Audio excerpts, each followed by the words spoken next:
Halo semuanya, kita dari Minecraft, mahasiswa kreatif. Program podcast yang membahas tentang audit di perusahaan maupun di organisasi. Benar sekali. Kita mau bahas apa sih kali ini? Banyak banget, mulai dari audit secara umum, jenis-jenis, proses, tantangan, semuanya ada pokoknya. Wah, Nah, dari kali ini kita datang narasumber nih kak, Ya. yang cukup kece dari UNY. Nah, mungkin untuk selengkapnya langsung aja kak. langsung aja Check check it it out. Halo semuanya, selamat malam. Nah, di sini kita lagi ada program podcast yang mau ngebahas tentang dunia audit nih. Nah, kira-kira auditnya seperti apa ini? Kita mau bahas cangkupannya apa aja nih? Ya, jadi di sini bersama narasumber kita bakalan bahas lebih spesifiknya ke auditor akuntansi atau keuangan gitu. Nah, mungkin lebih lanjutnya bisa perkenalan dulu. Oke, nah, kenalin aku Daniel Farhan Hanif ya, biasa dipanggil Daniel. Aku sekarang masih mahasiswa, sekarang semester 8. Kemarin ya sempat magang lah di kantor akuntan publik sebagai auditor eksternal gitu. Oh, berarti ini cangkupannya auditor akuntansi gitu ya, Ya, Mas? auditor ke laporan keuangan gitu. Auditor laporan keuangan. Nah, mungkin gini Mas, bisa dijelasin nggak sih ke secara garis besar tuh auditing itu seperti apa sih? Oke, audit itu secara teori aku biasanya lebih ini ya, biasanya ada 5 kata kunci yang buat bisa mendefinisikan audit itu. Yang pertama itu sistematis, bukti, kemudian asersi, yang keempat kepatuhan, dan yang kelima itu komunikasi. Itu bisa dirangkai jadi satu pengertian, yaitu audit adalah proses sistematis untuk memperoleh dan mengevaluasi bukti yang berhubungan dengan asersi-asersi dan tindakan-tindakan yang untuk menentukan kepatuhan dari asersi tersebut dengan peraturan yang berlaku dan mengkomunikasikan dengan pihak yang berkepentingan itu. Mungkin secara garis besar Aduh, ya. panjang ya pengertiannya. Nggak Jadi, apa-apa, Tahu apa? oke, nah, jadi singkatnya itu audit kan salah satu jasa asuransi ya. Jasa asuransi itu jasa untuk meningkatkan mutu informasi untuk pihak yang berkepentingan. Jadi audit itu salah satunya buat proses untuk meningkatkan mutu dari informasi gitu. Jadi kayak secara garis besar tuh kayak evaluasi gitu ya, mengevaluasi dari laporan tertentu gitu ya, Mas, Ya ya? boleh, bisa begitu lah. Dibilang gitu. Oke, kalau kita ngomongin audit ini kan luas banget gitu cakupannya. Aku mau nanya dong, jenis-jenis soal audit itu ada apa aja? Oke, jenis-jenis audit ya. Sebenarnya banyak sih jenis-jenis audit. Mungkin yang pertama itu audit laporan keuangan ya.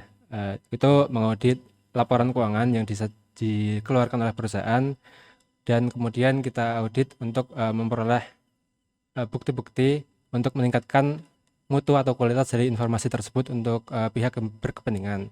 Kemudian ada juga audit kepatuhan, itu untuk menentukan seberapa patuh sih proses dari keberjalanan organisasi tersebut dengan peraturan-peraturan yang berlaku. Kemudian ada audit internal, ada juga ya audit internal, itu untuk mengevaluasi dan mengevaluasi proses dari organisasi tersebut sih. Kemudian dari evaluasi tersebut akan dilakukan perbaikan-perbaikan ke depannya gitu. Kemudian ada juga audit SMK 3, Sistem Manajemen Kesehatan dan Keselamatan Kerja. Nah, itu temanku ada juga yang pernah magang di suatu perusahaan buat mengaudit itu, audit sistem manajemen keselamatan dan sistem manajemen kesehatan dan keselamatan kerja itu ya. Itu pernah itu.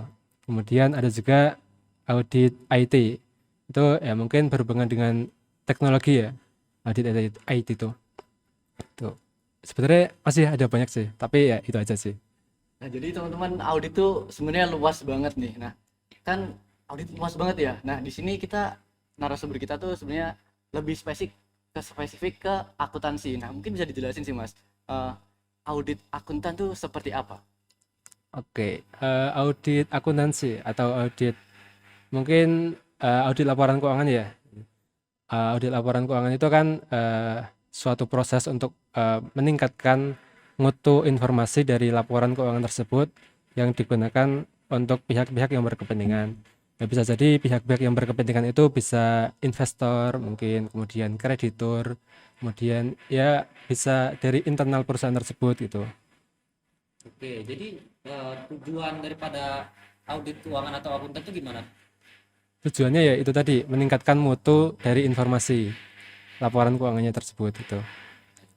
Untuk pihak-pihak yang bersangkutan tadi ya. Iya, heeh. Oke. Kita gimana ya? Aku mau nanya. Contohnya ya mungkin. Ya, mungkin bisa dicontohin Oke. lah seperti apa. Gimana ya? Namanya siapa nanti sebelumnya? Mas Tegar. Mas Tegar, Mas Imam ya? Ya. Oke. Mungkin kalau Mas Tegar punya perusahaan nih, terus nyediain laporan keuangan yang isinya data-data tentang perusahaannya Mas Tegar gitu. Kemudian ingin mengajukan pinjaman atau kayak ya peminjaman dana lah kepada Mas Imam gitu. Terus Mas Imam kira-kira dengan membaca laporan keuangan tersebut langsung percaya nggak tuh dengan data-data yang ada di situ? Ya enggak sih. Nah, jadi, nah itu. Jadi Mas Imam tuh perlu apa ya kayak suatu penjamin gitu buat menjamin bahwa laporan keuangan tuh benar-benar sesuai dengan standar yang berlaku dan isinya benar-benar sesuai dengan keadaan yang sebenarnya gitu loh. Ya, berarti menyangkut kredibilitas perusahaan juga ya. Iya, betul. Gitu. Oke, kita ngomongin auditor. Itu keahlian seorang auditor tuh apa gimana ya? Apa aja yang dibutuhkan oleh seorang auditor itu untuk menjadi seorang auditor? Oke, untuk keahlian ya atau keterampilan ya mungkin untuk dasarnya kan ini audit laporan keuangan ya. Dasarnya harus mengerti, harus paham tentang akuntansi gitu. Nah, kan laporan keuangan itu disusun dengan dasar proses-proses akuntansi ya sesuai dengan standar yang berlaku lah gitu. Nah, bagaimana kita bisa mengaudit kalau kita nggak tahu, nggak paham tentang penyusunannya gitu. Kan itu apa ya kayak menjamin informasi dari laporan keuangan tersebut, tapi kalau kita nggak tahu cara penyusunannya ya gimana mau menjamin gitu loh, ya gitu.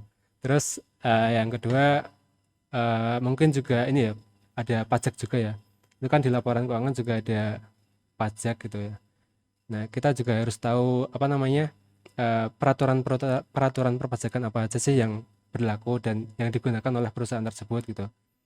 Itu terus ada juga ya tentunya audit ya, pengetahuan tentang audit itu. Bagaimana proses pengauditannya, bagaimana proses perencanaan, kemudian pengumpulan bukti-bukti, kemudian pengolahan buktinya, kemudian pembuatan laporan auditornya gitu.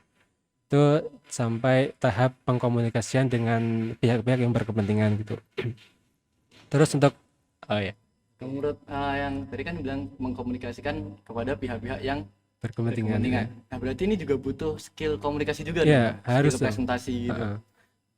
Itu terutama itu buat mungkin ya auditor yang senior lah gitu. Tapi kalau auditor masih junior ya mungkin masih dilibatkan dengan hal-hal yang teknis gitu, kayak membuat kertas kerja pemeriksaan, kemudian mencari bukti-bukti, mengolah bukti-bukti gitu. Kalau untuk apa namanya membuat laporan, kemudian mengkomunikasikan dengan pihak yang berkepentingan itu mungkin lebih ke senior auditor ke atas gitulah. Kalau buat junior untuk Ya, teknis masih gitu, hal-hal urusan teknis gitu. gitu ya. Ini rada gimana gitu ya? Oh iya, aku nambahin lagi yang. Ayo. Oh iya, Enggak, gimana sorry. lagi? Oh iya. Mungkin Yanto. Tolong dong. Yanto, Tolong Yanto dong. Kayak ada gimana gimana banget gitu. gitu. Yanto ini siapa nih Yanto? Yanto tuh ya kalau di PWK kan kita taunya Yanti ya. Oh. Nggak ada jadinya Oke. adanya Yanto. Kita ATM, amati tiru modifikasi, bukan plek ketiplek ya guys ya. Ini disponsori enggak nih? Boleh dong Mungkin masuk. boleh masuk, boleh masuk. Minum dulu Mas, minum dulu, boleh. Oke, siap. Kita minum dulu ya. Minum dulu. Buka segel. Aduh, nggak bisa nih. Nah, Wih, ada lagi ya ternyata ya. Masuk juga nih teh kotak. Boleh dong. yang seger-seger. Ya, Oke. masuk ke bagian Aku tangan. mau nambahin tadi yang apa tadi keterampilan apa aja yang diperlukan itu ya. Oke. Itu kan ada apa namanya, kita perlu hard skill juga ya, apa namanya, tentang keahlian kita menggunakan eh, aplikasi yang digunakan untuk mengaudit itu. Nah, aplikasi yang umum itu biasanya Excel. Itu kan biasanya kalau kita ngolah laporan keuangan itu pakai Excel. Kemudian kita mengolah apa namanya, kertas kerja pemeriksaan itu pakai Excel juga. Jadi kita apa ya, lebih mudah lah kalau pakai Excel tuh, tinggal masukin angkanya, kemudian kita olah pakai rumus-rumus gitu. Nanti hasilnya bisa keluar gitu. Terus ada juga aplikasi yang khusus buat audit itu namanya Atlas itu. Atlas itu ya berbasis Excel sih. Jadi dasarnya emang Excel. Jadi kita harus paham Excel itu gimana cara penggunaannya itu. Tuh, udah sih. Tuh. Kalau yang software Atlas tadi itu khusus akuntansi atau audit secara umum?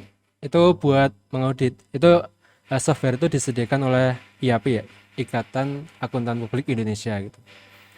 Jadi ya emang apa ya, udah ada software khusus yang buat mengaudit itu loh. Buat anak akuntansi nih. Yes. Berarti cukup sering ya berinteraksi dengan teknologi-teknologi itu ya?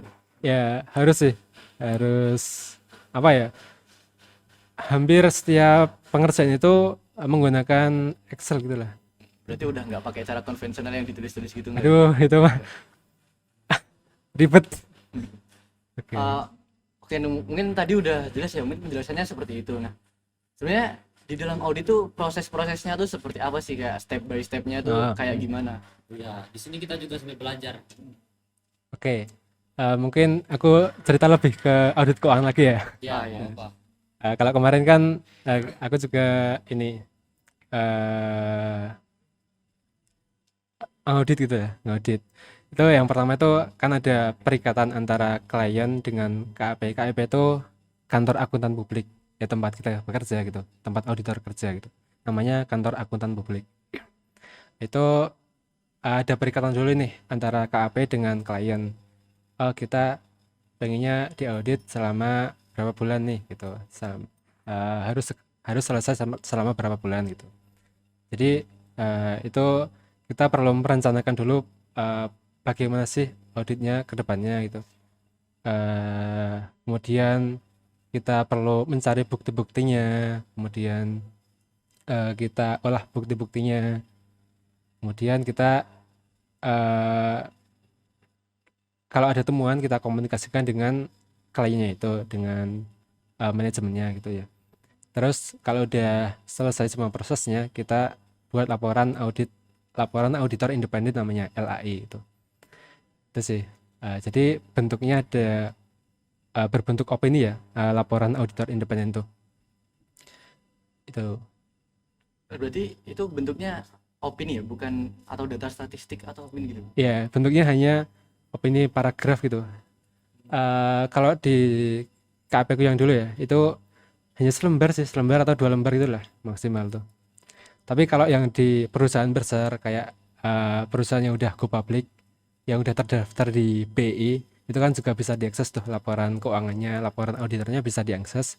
Itu bisa beberapa halaman sih. Ya karena disajikan dalam 2 bahasa, bahasa Indonesia dan bahasa Inggris gitu. Kalau udah perusahaan yang besar ya, ya gitu. Tadi ngomongin proses pengumpulan bukti ya. Oke. Pengumpulan bukti kan pasti kan di suatu perusahaan kan banyak banget ya Mas ya. Itu bagaimana Mas? Sebenarnya banyak jenis bukti ya yang bisa dijadiin buat bukti auditnya itu. Kalau pengalaman kemarin itu bukti-buktinya ada bukti transaksi kalau kita misalkan jual beli barang, atau kemudian jasa, atau memperbaiki apa namanya, peralatan gitu. Itu pasti ada transaksinya dan ada pembukuannya, dikumpulkan bukti-buktinya, kemudian dibukukan lah. Itu bisa buat bukti. Kemudian untuk pengumpulan buktinya kita bisa datang ke perusahaannya, minta bukti-bukti itu minta apa namanya yang udah dibukuin tadi loh, bukti transaksi buat kita periksa, kita cocokin sama laporan keuangannya, sama apa jurnalnya, sama buku besarnya udah cocok belum, transaksinya ini sama buktinya gitu loh. Kalau belum ada yang belum cocok, kita tanyain ke manajemennya. eh, Misalkan kan aku kemarin ada yang salah catat gitu ya, misalkan apa 1 juta malah ditulis 100.000, itu kan jauh banget tuh ya, 900.000 lumayan lah gitu. Ya itu ya kita tanyain ke eh, manajemennya apakah ini cuma salah catat doang, kurang 01 atau gimana gitu ya. Jadi kalau misalkan salah catat itu kita kasih masukan, ya kita minta mereka ubah itu jurnalnya gitu ya.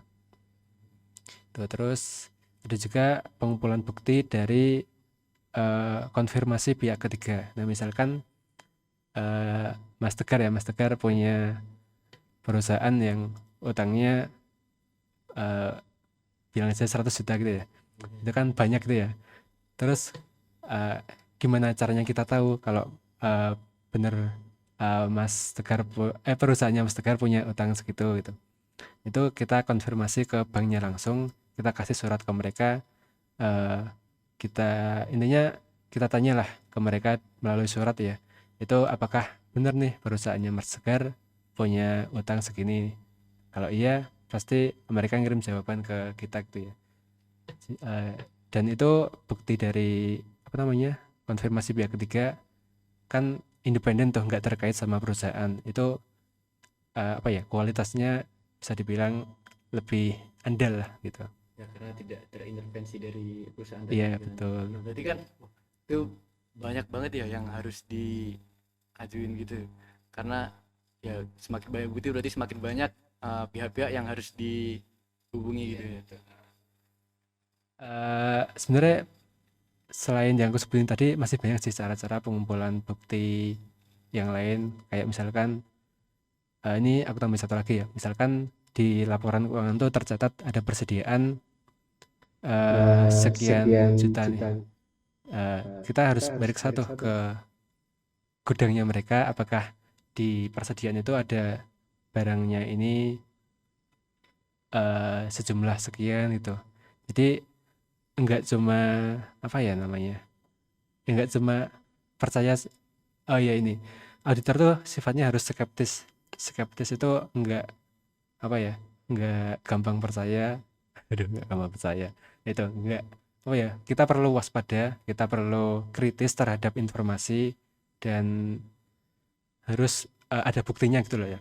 Jadi misalkan di laporan keuangan tercatat ada persediaan senilai misalkan 100 juta lah gitu, 100 juta, itu kita perlu ngecek ke gudangnya langsung, apakah di gudangnya itu terdapat barangnya ini nilainya sejumlah, kalau di total sekian 100 juta gitu ya. Tuh, jadi perlu ngecek langsung gitu ya. Salah satu caranya seperti itu. Oh, jadi kan dari proses yang mungkin cukup panjang tadi ya, mungkin di proses itu ada nggak sih kayak tantangan-tantangan atau kesulitan-kesulitan yang dialami masnya ketika mengaudit gitu? Kayak mungkin apa ya? Ya lebih ke pengumpulan buktinya sih, pengumpulan bukti. Misalkan kalau dari kliennya eh, kurang satset buat memberikan bukti-bukti yang diperlukan gitu. Pernah tuh kita ya ngecat mereka, tapi ya merekanya selaras gitu. Terus bukti-buktinya nggak segera dikirimkan gitu, jadi tertunda proses auditnya gitu. Terus kendalanya ya mungkin dari internal juga ya, kalau misalkan dari tim auditornya itu nggak komunikatif, terus ada miskom gitu, bisa menghambat proses audit juga gitu. Kalau dari prosesnya tadi itu sebenarnya dibutuhkan berapa orang sih mas? Kalau mungkin buat ukuran perusahaan yang menengah, Ya, mungkin tuh dibutuhkan berapa orang sih? sebenarnya kalau yang kemarin tuh ini sih ada satu supervisor, kemudian satu auditor ya. Iya, satu auditor terus melibatkan beberapa anak magang gitu ya. Kalau kemarin ya kita di KAP itu jadi mungkin dipegang 2 atau 3 auditor bisa sih kalau untuk perusahaan yang menengah itu. 2 atau 3 cukup ya. Ya tinggal pengolahannya tentang hal-hal teknis diserahkan sama anak magang tuh. Nah, dari tadi kan kita ngomongin uang ya. Nah, kalau kita ngomongin uang tuh rasanya tuh kayak kita memikul tanggung jawab yang cukup besar gitu. Nah, ada nggak sih di dalam proses audit informasi itu resiko-resiko kecurangan yang berpotensi ada gitu? Sebenarnya kalau kecurangan ya atau kesalahan yang ada di dalam laporan keuangan tuh ya bisa terjadi sih, bisa terjadi. Kalau kasusnya aku kemarin mungkin bukan kecurangan ya, tapi kesalahan. Ya mungkin sebelumnya perbedaan antara kecurangan sama kesalahan tuh kalau kecurangan disengaja oleh yang menyusunnya, tapi kalau kesalahan tuh nggak sengaja. Nangkep nggak? Iya, Kalau Iya. kecurangan tuh ya emang udah tahu aturannya kayak gitu, tapi tetap aja dilanggar buat ya mungkin keuntungan pribadi lah gitu. Tapi kalau kesalahan ya mungkin emang si akuntannya ini kurang paham tentang peraturan-peraturannya, terus ya ada mungkin salah catat gitu, itu termasuk kesalahan gitu ya. Kalau kasusnya aku kemarin ya pas magang itu nemuin kesalahan pencatatan gitu, pencatatan klasifikasi dari aset. Itu kan ada tuh daftar-daftar aset kayak persediaan gitu. Itu apa ya? Mereka tuh salah klasifikasi antara aset tetap dan persediaan. Jadi ya kalau udah kita menemukan uh, kesalahan pencatatan itu, kita komunikasikan ke kliennya, kita kasih tahu ke mereka kalau ini terjadi setelah kesalahan pencatatan itu. Terus uh, kita minta mereka mengubahnya gitu. Misalkan kalau nggak dirubah ya nanti masuk ke opininya, nanti mempengaruhi opini kalau di situ tercantum terdapat kesalahan gitu. berarti emang memikul tanggung jawab yang cukup besar ya Mas. Ya, gitu. Kita kalau ngomongin prospek ya, aku pengen tahu prospek lapangan pekerjaan audit seorang auditor di apa Indonesia, terutama audit informasi akuntansi, sorry. Itu gimana? Kalau menurutku prospek dari akuntan publik ya, itu kan sebutannya akuntan publik tuh kalau auditor laporan keuangan. Akuntan publik tuh ya sangat masih panjang lah, masih luas lah prospeknya kedepannya. Itu kan ada yang namanya BI, Bursa Efek Indonesia. Itu ya tempat perusahaan buat menjual belikan sahamnya lah gitu. Kalau perusahaan yang udah terdaftar di BI itu kan setiap tahunnya harus mengeluarkan laporan keuangan yang udah diaudit gitu, yang udah diaudit. Jadi setiap tahun tuh pasti ada kerjaan buat auditor, setiap akhir tahun ya tepatnya, akhir sampai awal tahun lah, itu sibuk-sibuknya auditor. Peak season namanya, ada peak season ada low season gitu. Oh, berarti emang ada ininya ya? Ada musim-musimnya ya, gitu. musim-musimnya gitu. Musim akhir tahun sampai awal tahun tuh ya sibuk-sibuknya auditor gitu lah. Itu ya banyak kerjaan gitu lah. Terus oh ya kembali lagi ya ke yang tadi prospek kerja ya. Boleh. Itu kan apa namanya? Banyak tuh yang terdaftar di BI, Bursa Efek Indonesia. Perusahaan setiap tahun tuh meningkat tuh. Kalau aku lihat data dari BI itu banyak peningkatan, aku agak lupa jumlah tepatnya, tapi setiap tahun dari beberapa tahun terakhir tuh meningkat data dari perusahaan yang go public atau mendaftarkan perusahaannya di Bursa Efek Indonesia gitu. Jadi ya semakin bertambah perusahaan pasti semakin bertambah juga bertambah besar ya pekerjaan dari auditor tuh. Lapangannya juga Bertambah banyak ya, bertambah banyak. Nah, ngomongin tentang pekerjaan tadi ya, prospek-prospek pekerjaan. Nah, sekarang kan lagi rame ya. Ya, lagi Artificial intelligence Intelligence atau atau AI. AI. Nah, seperti yang kita tahu ya, AI itu saat ini tuh mengambil pekerjaan manusia yang cukup banyak ya. Nah, untuk auditor akuntansi ini apakah salah satu profesi yang terancam oleh AI atau tidak ini gimana Mas? Kalau menurutku keberadaan AI gitu buat auditor tuh malah nggak mengancam ya. Malah hal itu bisa menjadi memudahkan bagi si auditor itu. Kan aku kemarin juga pernah ikut belum lama sih kapan ya? Ya kemarin inilah deket-deket ini aku sempat ikut kayak open house-nya Big Four. Big Four itu 4 perusahaan firma akuntan publik yang terbesar lah di dunia itu. Itu eh, mereka menjelaskan kalau di kantornya mereka itu juga menggunakan AI buat proses auditnya. Bahkan mereka juga merasa dimudahkan oleh keberadaan adanya AI ini daripada eh, kemarin-kemarin dahulu-dahulu sebelum menggunakan AI gitu ya. Jadi emang dampaknya signifikan ya. Ya bahkan apa namanya keberadaan AI itu mengurangi waktu auditnya gitu loh, malah lebih singkat gitu, Jadi lebih jadi lebih positif cepat, ya lebih kehadiran positif, AI itu. betul. Atau dampaknya di waktu doang atau keakuratan tetap Oh iya, mungkin itu juga ke apa namanya keakuratan perhitungan ya.